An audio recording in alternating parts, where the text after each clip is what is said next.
Going. We are Chaf Vav Amid Beis, right past the Mishnah. Tomorrow night, B'siyat Shmaya, we'll be having a beautiful, I don't know what to call it, party, Fabrengen, Chazara. Once was Fabrengen, once was the celebration. Fabrengen. A little bit of everything. Without music. With everything, we'll obviously learn first at 8 o'clock, followed by food. Yeah, we could sing. Followed by food and drink and all wonderful things. Tomorrow night, starting at 8 o'clock, B'siyata Dishmaya. Chavav Amid Beis, here we go. Says the Gemara, Maisa Listar, you're bringing me a story to contradict. What was the story? The first story of the Mishnah was they brought to Rav Yochanan ben Zakkai 2 dates and to Rav Gamliel, pail of water, and he says, let's go up to the Succah. Ask the Gemara, 1 second. We learned in Chavav Amid Aleph, we learned that you're allowed to eat achilas arai outside of the Sukkah. What was achilas arai? 2 or 3 eggs, or the amount that a Talmud eats on the way to Shir. So says the Gemara, now you bring me a story that seemingly even 2 small dates he wanted to eat in the Sukkah? Maisa Listar, you bring me a story that contradicts? Answers the Gemara, Chasurei Mechsara, there is that which is lacking. We're missing words. Meaning, before our Mishnah begins, we have to insert some critical words as follows. If one comes to be stringent upon himself, meaning, we learned in the previous Mishnah that if one allowed to eat a temporary meal, a little snack out of the sukkah, the answer is yes. But many people say, wait, I want to do more. Am I allowed to be more machmir? So usually the question, everyone says, do you want? That's between you and God. But says the Gemara, a fascinating concept. V'les bei mishom, and there is not to him because of yuhara, gaiva. Yuhara is gaiva. We find different times in halacha that you're not supposed to be machmir on something that everyone is makel on. If you go and you are more machmer than everyone else, who are you? What are you, the Gadol Hadar, that you're so good? So one would think if we paskin that you're allowed to eat a temporary meal out of the sukkah, so someone comes over to you and hands you a piece of chocolate, say, I'm sorry, I need a sukkah. Excuse me, who are you? You're Mr. Baal Gaiva over here? What are you doing? So that's what you would think. So says the unspoken line of the Mishnah, that if one wants to be stringent, he's allowed to. And there's no problem of yuara. And now begins the Mishnah, Umaisanami. And we have a story. Ve'viu loy Rav Yochanan ben Zakkai, that they brought to Rav Yochanan ben Zakkai litoy mesatavshil, to taste the dish. Ul Rav Gamliel, and Rav Gamliel shnei koisvais, 2 dates, udelish almayim, and a pail of water. Va'amru, on the top of Chav Zayin Amid Aleph, and they said, He'elam l'sukkah, bring it up to the sukkah. They were saying they're just being more machmer? Meaning, the Mishnah is proving this unspoken din. There's an unspoken din. If you want to be machmir, you're allowed to, and there's no problem of gaiva. Umaisanami, there was a story in which we found that the Gedalim were machmir and they weren't worried about gaiva. Oh, that's an interesting, yeah. Seemingly, it's everything. I thought, but Chavra, these are the Gedalim. This is Rav Yochanan ben Zakkai. Shkoyach. He's not. Maybe what's the raya? What's the raya? Maybe him. If we see Chveis from Chaim Kanievsky, he's saying, okay, Rav Chaim, you could do it. Oh, so the Mishnah out of it, the Maisa, as we often find that a story is the highest level of proof. A Maisa Rav, story that someone did it. But here it's just a funny Maisa, because the Maisa is just proving that it's not Gaiva, but you're proving it's not Gaiva with the Gedalim. It definitely is interesting. Anyone could be, yeah. Magic exam. I agree with you. It is funny that it's not spoken out over here. I agree with you. Yeah. He didn't announce it. Someone just offered something, and he said, "No, hold on. Like it's not that he made a clap and shul and said everyone should know. I'm so You're saying which way? You're saying the fact that he said that. He said just so important. It's okay, but it's not like he made a couple of counts. I hear. Okay. Why what? You say if let's say that somebody of Big Time Chacham did something, you could say obviously somebody else did it. That's what you, very good. That's what we're speaking out. That's what you would think. But the question is, we're proving the opposite. We're proving that it's not gaiva. It's not gaiva. It's a gadol dar.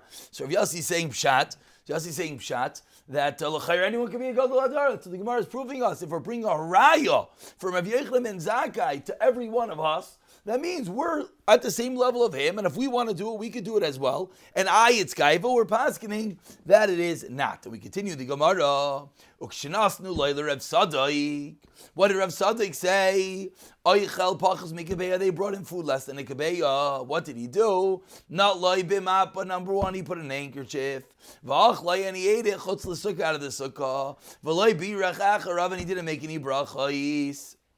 And we'll remind yourself that really there's 5 different dinim being learned over here. As Rashi pointed out, he didn't make a bracha achrayna because he held less than a beyaz, no bracha achrayna. Implied bracha rishayna, he did make, meaning because there's no shir on bracha achrayna. Number 1. Number 2, why didn't he touch it? Not because you don't have to wash if you don't touch the bread, but rather just because you don't want to get your hands, he don't want to get the bread dirty. Number 2. Number 3, he held that less than a bayah, you're allowed to eat outside of the sukkah. Number 4, he held you don't have to wash your hands on less than a bayah. And I thought, yeah, was mishum nikiyas, not because of washing the hands. He held the reason he have to wash his hands was else less than a kabeya, not because he wasn't touching it. It was a different nikuda. It's true he didn't have to wash his hands, but it's because it's less. It was a small shear. It was a small shear. So says the Gemara. No, it's true. That's what Rashi's pointing out. It's completely unnecessary. This was the story. Kacha. They brought in the thing. He pulled out his tissue. He takes the bread. If he would have eaten the same amount as the other. Very good. Very good. Says the Gemara. The Gemara is medayek. Ha kibeya. The story sounds like it's only because it's less than a beya. But let's say it was a full beya. What would Rav Sadik seemingly say? Ba'i Succah. The story implies only in this case because it's less than a beya. That's why he didn't eat in the sukkah. But if it was a beya, if it was an egg's worth, he would eat in the sukkah. So says the Gemara, from here, 4 lines down, Chav Zayin Amar Aleph, Leimet Avi Tiyofta de Rav Yosef ve'Abaya. It's a kasha on Rav Yosef and Abaya. So who's Rav Yosef and Abaya? Rav Yosef and Abaya was the other shita on the bottom of Chavav Amid Aleph. Abaya was the shita that said the amount that the Talmud eats on the way of Tashir. And Rav Yosef was the one that said how much you allowed to eat outside of the sukkah, 2 or 3 eggs. 2 or 3 eggs. Here Rav Sadik is seemingly teaching me how much can you eat outside of a sukkah? Only less than an egg. So seemingly, again, we have another kasha on what we said earlier. So answers the Gemara. Again, Leimet Avitiv to Rav Yosef Abaya. This should be a kasha to Rav Yosef and Abaya. Answers the Gemara, Dilma, as follows. Now, whenever the Gemara answers with a Dilma, it just means it's not conclusive. So let's just speak this out outside, because this is a classical Gemara, which often is a little bit abused. We had a story. The story was they brought him something less than an egg's worth, and he ate it out of the sukkah. So the Gemara, as it classically does, is medayik, infers, deduces, that if it was a kibeitza, he would have to eat in the sukkah. It says the Gemara, slow down. Were there any other details in the story? Yes. So maybe the detail of beya or less than a beya wasn't because of sukkah. It was for the other details in the story, which were what? Washing his hands and making brachas. Says the Gemara, Dilma, maybe I'll tell you, pachas make beya, nitila ubracha loibai. Maybe the story, which was less than a beya, that proves that you don't have to wash your hands and you don't have to make dal nitilas yadayim. Ha-kebeya, but the same deduction, the same inference, the exact same diak. But if it's a beya, then what? Not that you now need a sukkah. Ha-kebeya, ba'i netila, you have to wash your hands. U-bracha. But I'm just pointing out, because a lot of people get very bothered by these terutzim. Like, shkayach, either A or B. Which way? What is it? The Gemara is just multiple choice? The answer is yes. It's not a raya, that means. If it was a clear, you only could infer something one way, that's a raya. But as soon as I can tell you, maybe not, okay. Maybe yeah, maybe no. Either way, we'll never know. But one thing we do know is that it's not going to be a raya to a specific din. So let's wrap up because it's a little bit of a nitty-gritty Gemara. We had in our Mishnah two opinions. The first opinion said you're allowed to eat the dates out only in the sukkah. Says the Gemara, what's going on? Why only in the sukkah? We just saw you're allowed to eat dates out of a sukkah. It's called a snack. Ma'isa listar answers the Gemara. We have to add in some extra words. That really, let's say you want to be machmir. You allowed to be machmir? The answer is yes. Gaiva, don't worry about gaiva. How do you know that? Umaysenami, the Mishnah proves to me that what? Rav Yechon ben Zakkai, Rav Gamliel weren't worried about gaiva. Part A of the Mishnah. Says the Gemara, beautiful. What about part B of the Mishnah? Rav Tzadok ate out of the sukkah. How much?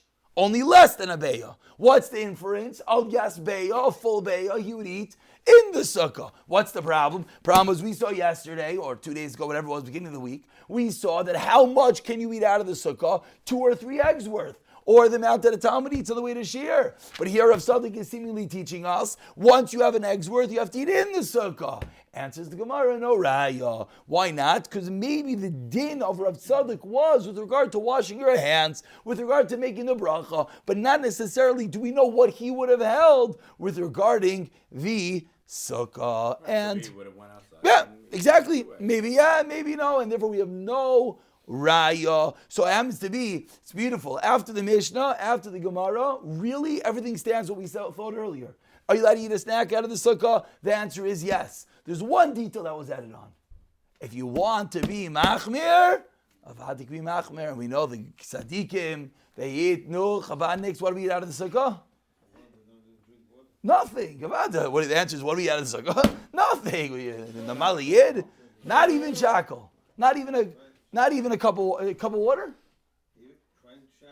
Try a shackle also. Yeah. They're very, very. It's not just really many chassidim. And the answer is, if you have a mitzvah, it's only 7 days. It's not like it's your ganze life. So for 7 days, you're a little more careful. I know that we're a little bit, we're in the mode of seafood, eat food wherever we are, 24/7. Listen, I live it also. We're it's always okay. on the way to share. Yeah, we're always on the way to share. Very good, right? For the Gemara.